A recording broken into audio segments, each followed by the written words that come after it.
Welcome to Extra Takes, hosted by Northland Church Lead Pastor Dr. Joshua Laxton. Join us each week as Pastor Josh reveals the rest of the story behind his sermons. We'll discuss how those who follow Christ can live out a biblical vision for the church in our world today. Well, hello, Northland family and friends. Welcome to another episode of Extra Takes. I'm your co-host, PJ, along with Matthew Shiles. Now, this particular week, we have a time crunch. So we are going to have the fastest Extra Takes that we've probably ever... In history. In the history. Oh, yeah? So 5 minutes and done. 5 minutes. No, a little longer than that. A little longer. And so you don't even have to... You can actually watch the entire thing because it's going to be shorter. Okay. There you go. But we're going to do a part 1, part 2. Yep. Because there's so much in this week. Yes. That we don't want to short you. Yeah. So what we'll do today is we'll just we'll see how far we get. Yep. We have those 3 points. I think we'll get to definitely into that first point. Yep. With relationships. And here's what I'm even going to throw out the part 2 like little cliffhanger. Oh. All right. So because I think that what we've done in this particular series and even with Taylor Swift, it actually helps us process things like the Olympics and the opening ceremony that people had to come, and tell me, did you see the opening? And then just, because I think it's just how we engage culture. That's what we've been trying to do over the summer is helping the church engage culture well. All right. So I'm going to throw that as the cliffhanger. So you have to listen to part 2 about the opening ceremony of the Olympics. Should you be ticked off and should you, in some sense, boycott? And even though I'm, giving you 2 weeks because, I'm basically I wouldn't tell you to boycott the Olympics. So watch the Olympics and you'll get to process why you watched it. Yeah. So on part 2. Anyways, so that's it. All right. Little cliffhanger. You like that? I do like that. Yeah. I didn't think you'd be able to get into that this weekend with Taylor Swift and everything. No, it was just too much. Yeah. It was just too much, and it would have taken the focus off. But that's a great example of what we can spend some time on here. So this was the end of our series, New Songs, Same Humanity.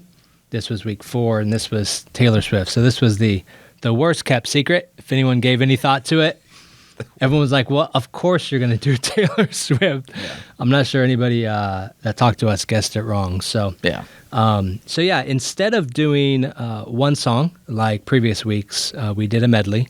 Yeah. And you focused on really the entirety of her career as much as you could, kind of in a big picture.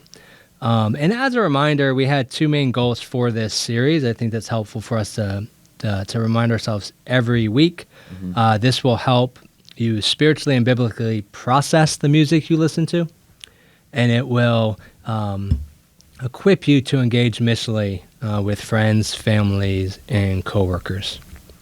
So the outline, you talked about Taylor expressing hurt in 3 different ways. Yep.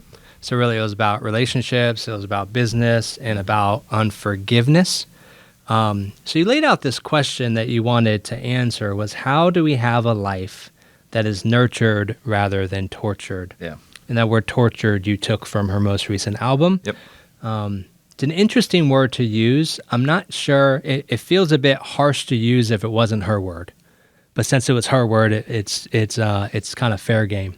Yeah, well, sure, she used it, but you could see it in her music that there is a kind of torture. Like even in the first song that we sang, which was in the medley, it was the word tragedy that stood out to me. That here's a teenager, talking about how now the story of us is now a tragedy. It was like this dream come true. Now it's a tragedy. What? And then you play that out for 20 years, and that's how she continued in some sense to look at relationships, and you could then see where tragedy after tragedy after tragedy after tragedy becomes torture. Yeah, good point. So that was the question, and the answer was following Jesus in his way of life rather than our desires and our own way of life leads to a life of nurture rather than torture. So really focusing on that, the distinction between nurture and torture. So you gave us 3 Swift life lessons. a biblical framework for a love relationship. That was in response to love relationships that have gone south. You gave us a biblical framework for big decisions and business deals. That was in response to business deals gone sour. And you gave us a biblical framework for forgiveness. And that was in response to probably unresolved and unreleased unforgiveness. So I want to dig into, definitely get into this first one. But before we do, I have some kind of introductory questions. And this first one is really on a quote that you gave us. So I'll lay this quote out and just see what other thoughts you have. It's interesting. Typically, when you give a quote, I can stop at a sentence, but this one was so good, I wrote a whole paragraph. Oh, wow. Okay. I just kept going. I didn't know where to start. Stop. So Christians are very good at condemning lost people. Remember that. Nope. I don't understand that because the Bible tells us that people far from Jesus in John 3 are already stand condemned. They don't need us to sit on a street corner and criticize and condemn them even more. So you said instead of being a condemning, critical Christian today, that you wanted to be a concerned Christian, a constructive Christian. I want to be a Christian counselor today because I actually believe that her music is born from hurt. Talk to us about, why you took that approach. Because I've read a lot of articles from Christians condemning her work and telling people not to listen to it, in which I was very clear. Like, I do believe that some of her music is harmful, but this is part of where I go back to some of the things that I shared in this series, is that when you listen to music, why are you listening to music? So I'm listening to her music to try to understand her. Yeah.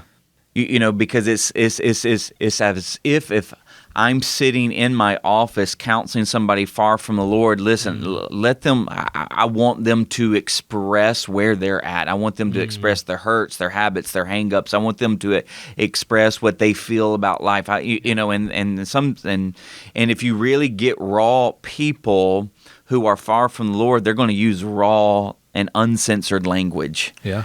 And so that's why I'm not telling teenagers you need to go listen to her music. I think I'm very clear on that.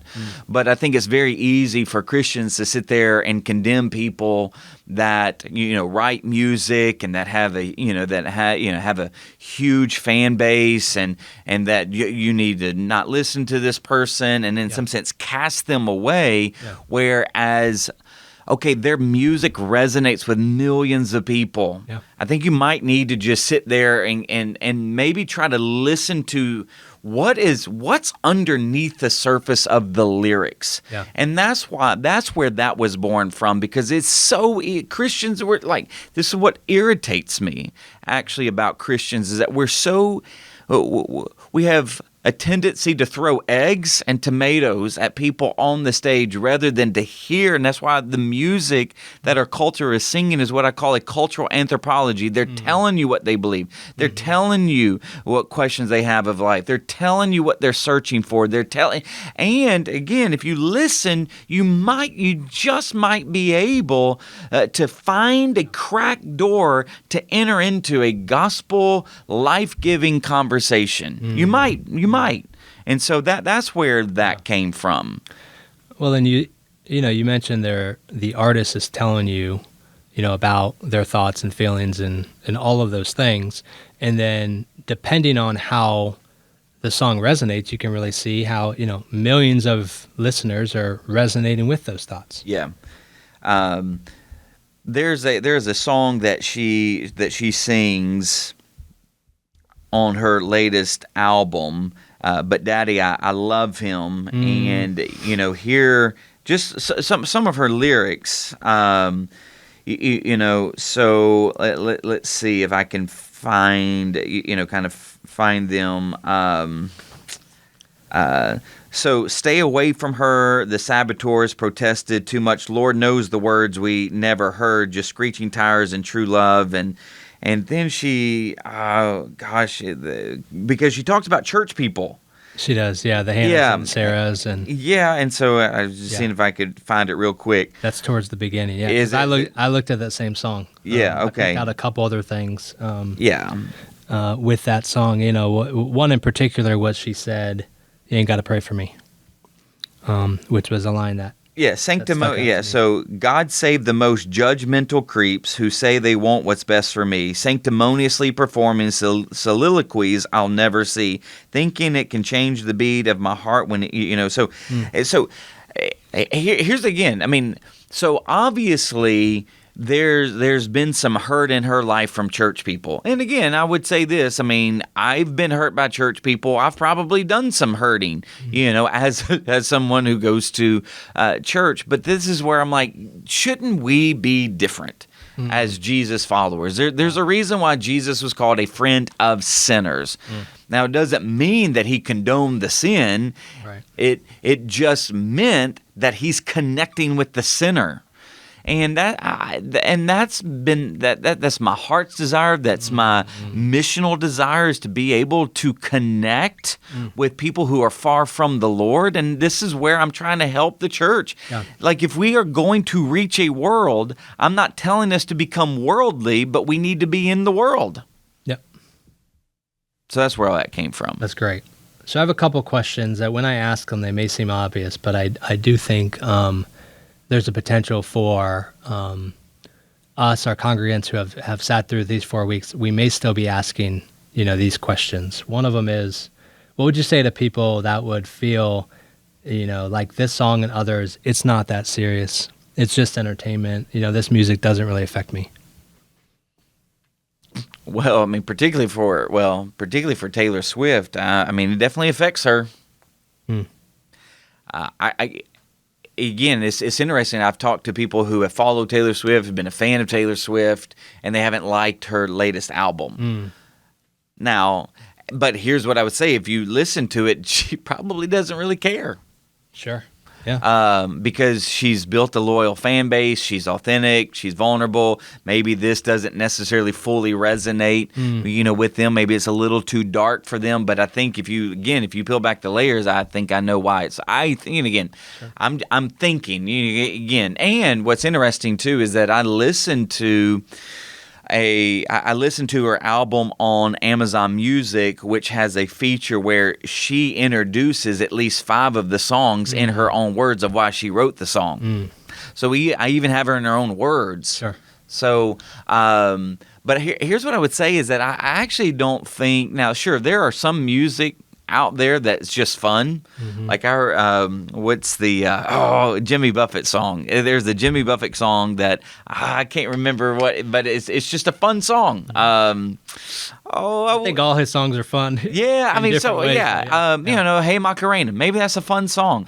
There's some dance songs out there that maybe it's just fun. But here's one. Who's the Ricky Martin? Ricky Martin. A little bit of.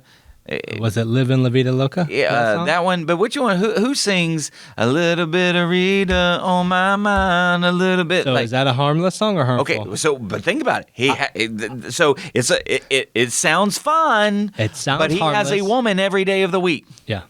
So but here's what I would say. That's a cultural thing, because they think, man, what's the harm in it? Right. And I think that it is expressing some kind of cultural understanding that, listen, I'm just having fun. What's so bad about having Monica on Monday, Rita on Tuesday? Yeah. The Bible would have quite a bit to say about that, right? Yeah. So, I mean, the essence of is that's where I think the music sometimes, and this is what I think, because this is why I like doing this series. It was a stretch for me because I don't listen to a lot of this. I mean, I listen to a lot of podcasts. I listen to, Elevation Worship. I listen to Shane and Shane, kind of their... You stay in your Christian bubble. I do. I stay in my Christian bubble. So this is kind of really good for me to kind of get outside my Christian bubble, to hear what other, because I think sometimes there's this subversive... There's this kind of subversive, I would say, messaging. Because the beat can be really good, and you like the beat, and then you begin just to spout the words. And have you ever paused long enough to even see what you are singing or the words that you are repeating? because I think that, again, I think there's a subversiveness to music that can, in some sense, over time, if you're not careful, it can indoctrinate you because you just spout those words that you have been repeating, failing to realize the depths of the words that you are singing. Yeah, very, very well said. I've certainly experienced that myself. So next question, what would you say to people that say, I don't listen to her songs, I don't listen to any of their songs, like this whole series doesn't relate to me? Okay.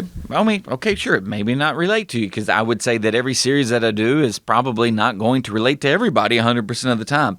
However, which is why I go back to the 2 reasons that I gave. This will help you spiritually and biblically process the music you listen to. Because if you listen to music, have you even like, let's say, oh, I only listen to Christian music. Listen, there are some Christian music that I'm like, I'm listening to it as I walk, and I'm like, I don't really like that song. I actually don't think that's quite biblical. Yeah.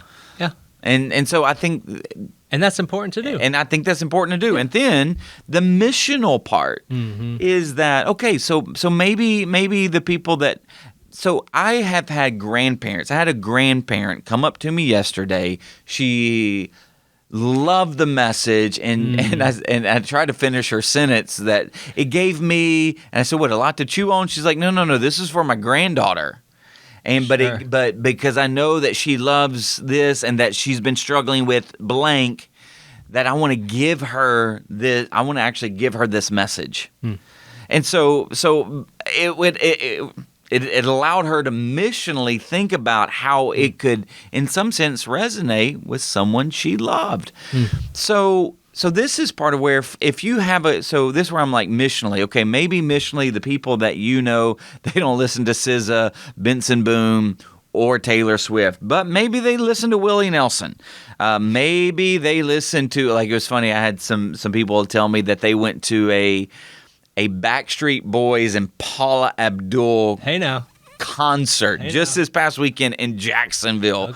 Okay. There might be some messages there might be some messages there. I mean, all right, so Paula Abdul's like over 60. But here's the thing. Maybe you found somebody that loves her music. Or remember they were in some sense their 20s and 30s when Backstreet Boys came out, and they loved the like it's a fun. And here's the thing: think about this: missional conversations do not always have to be quote unquote serious conversations. Ooh, that's good. Talk more about that. Okay, so if you're sitting at dinner with friends that you know that are far from the Lord, but you know that they love this artist, hey, tell me about some of your favorite songs. So it's a missional conversation that they don't realize of the serious nature. That's why, like, every missional conversation doesn't have to be a serious conversation, because you're exploring what they love, or you're exploring the music that they like, and then you're asking more questions like, why do you like that music? Okay, what's one of your favorite what's one of your favorite songs on this blank, this album, whatever it may be. And so that's where, like, it's a fun conversation for them because you're exploring a theme that they like, an artist that they like, a song that resonates with them, and you're finding out why it resonates with them. And so that's where, like, I think sometimes, and this is where maybe sometimes when we come to church, we think, oh, it's always got to be so serious, you can't laugh, or you can't explore secular music, whatever it may be. And that's where I'm like, quit thinking of music as secular. Yeah. Because God can be work even in what we would deem secular. Yeah. And that's a great example, because that missional conversation doesn't always have to lead to deep, emotional connection. So think about it. It's like a journey, and it's kind of like this roadmap. So that missional conversation just around songs, it can get you one step closer to the final step of when their kind of eyes are open and they realize that Jesus is Lord. But all along the way, you've been connecting these dots through a host of different conversations that you've had. Well, yeah, because what it could lead to, whether it's the first conversation or 12th, it could lead to, hey, why do you resonate with that song? And them saying, really it's because they're talking about, being lonely and blah, blah, blah. And I really resonate with that because that's how I feel. Yeah. There's an open door right there to care for them and talk about the hope you have in Jesus, whether you say his name or not. There's an open door there. Yeah, I mean, so there. I'll at least tell you one series that I have watched that is kind of a controversial series, but I'll tell you some of the conversations that I've been able to have over the years. So Breaking Bad is kind of one of my top 5. Okay. I mean, it's there's some content. There's some content, so mature content. But here's some of my conversation with people who have loved that series, because here's a running theme that I see. Sin will take you further than you want to go. It will cost you more than you want to pay, and it will keep you longer than you want to stay. And that is Walter White. And so it gives an image, because now I can craft language. I can even craft spiritual conversation around Breaking Bad type themes with people who love Breaking Bad. Wow. And now again, I wouldn't tell everybody to be able to, to watch that, because maybe you're not able to watch it. Sure. But that's the reason why, in all honesty, and this is sometimes where there was another series. I'm not going to tell you which one, but here's what I'm going to tell you. I would watch it, and I wasn't watching it in a way that I thought was in some sense missional in that regard. I actually started to find it as pure entertainment, and I found myself being entertained by debauchery, and I had to stop watching it. So that would give you an example of going, okay, I'm starting to laugh at things that God wouldn't laugh at. Sure. Right. Yeah. And so, but that's where when I'm watching these series, that I am watching it, being when I say I'm being entertained by the creativity, by the character development, by the storyline, but also learning, like some of these series, TV series that I would even watch, they are depicting an area of life, and I need to know. And here's the thing: I think that it does do a good job of depicting how business people actually act in the world.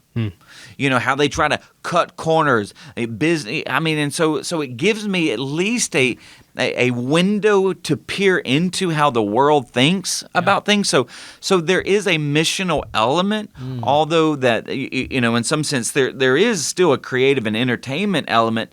But if I'm starting to watch things for pure entertainment versus being able to have authentic, conversations to people that, oh, you watch that? Yeah, and what do you love about it? Sure. And to be able to find that entry into a connecting point with people far from the Lord. Yeah, that's a great point. Yeah. So we talked about the sacred versus secular. I want to dig into that a little bit more. So this weekend, we had a worship set, worship the Lord in several songs. We then transitioned to a Taylor Swift medley. Directly after that, we prayed. This is, I think, a great example of the highlight of in our auditorium, where we're used to just the sacred, right? We had this experience where it could have felt a little bit like Whiplash, where we like to keep the spiritual things in the spiritual box on Sunday. Can you talk a little bit about why it's important for us to experience what we did this weekend, where we're worshiping the Lord for who he is and what he's done? We're also having to be challenged in various ways, right? Like all of us have different levels of being comfortable with that. But even if you're a Taylor Swift fan, you are not used to listening to Taylor Swift, right. in the auditorium. I'm sure some people, I'm sure you're some used people, to, on your phone after Sunday worship, it's a different box, right? And we're trying to smash those together. Yeah, I even had somebody come up to me. This was their first Sunday at Northland, and they were like wondering what was going on. Yeah. And then after everything developed, they're like, oh, okay. But it is, so it would be like me starting with an example of a history lesson or showing a clip of a movie or, so what we're trying, and so that's what we tried to do is that, so in singing these songs, one, it gives our people an opportunity to, when I say just have fun a little bit and be able to sing something like that, but it was really more for an example, and that's why we would say listen to, and that's why we even put the lyrics up. Kind of listen to the lyrics, read the lyrics so that you can kind of see these themes. I mean, so think about just Taylor's song, tragedy, trouble, my boy likes to break things. Yeah. My boyfriend likes to break. These are tragic and torturous kinds of things, but those 4 songs charted, in some sense, these eras and seasons of Taylor's music. But there was a theme throughout, and then that's why I wanted to come back and just pray to make sure that, hey, we're attuning our heart to the Lord. Like, again, it's not that we took our eyes off the Lord. We're using the lyrics to be the example and the platform that we're diving off into to allow the Scriptures to speak life and light into our life through what we see our culture sing about. Yeah, well said. So we're gonna pause there, because I want to do one final question before we end this part 1, and I want you to give the little cliffhanger for the Olympics. You're gonna. Oh, you want me to give the cliffhanger in the last part? Yeah. Well, so I had some people come up and say, "Did you see the opening Olympic ceremony and how they mocked Jesus and mocked the painting and I didn't see it. I didn't, because I wasn't watching it live, but I saw it all over Facebook and Instagram and social media, and how Christians were outraged, how that they could just mock the Lord." And so I actually talked to several of our Northlanders this past weekend about it, and I gave them some other ways to view it. And I don't feel like we ought to be boycotting the Olympics for what France did. Or maybe again, because it was showcasing France rather than, in some sense, spitting in Americans' face. I say American Christians or what. So that's where I'm like, all right, think about it this way. And so that's where we can talk about that in part 2. But I don't feel like you need to boycott the Olympics. I actually don't think that you need to be mad. I don't think you need to be upset.